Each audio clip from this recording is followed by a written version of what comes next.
প্রিয় দর্শক, আসসালামু আলাইকুম ওয়া রাহমাতুল্লাহি ওয়া বারাকাতুহু। আমি লেখক কবি মোহাম্মদ শহীদুল ইসলাম আপনাদের মাঝে একটি গজল ও মোনাজাত করে শোনাচ্ছি, শুনুন। রব্বানা ও রব্বানা,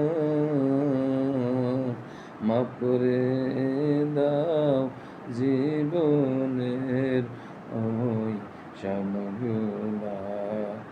রব্বানা ও রব্বানা, মাফ করে দাও জীবনের ওই সবগুলা। গুনার বোঝা মাথায় লইয়া আমি কাঁদতেছি, মাফ করে দাও মাবুদ আল্লাহ ইলাহি, মাফ করে দাও মাবুদ আল্লাহ ইলাহি।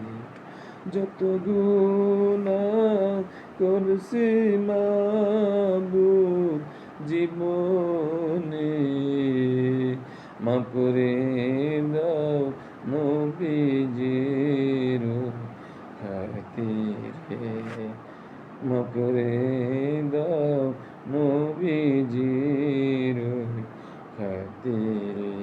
তুমি যদি মাফ না করো আল্লাহ তোমার বান্দারে, বলো তোমার বান্দা যাবে কারবারে।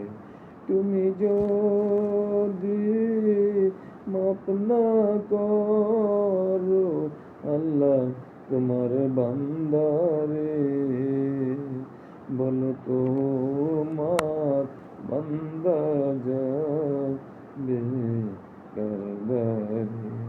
আল্লাহ হাফেজ। যদি আপনাদের ভালো লেগে থাকে, লাইক, কমেন্ট, শেয়ার এবং সাবস্ক্রাইব করে আমার পাশে থাকুন এবং লেখার সুযোগ করে দিন।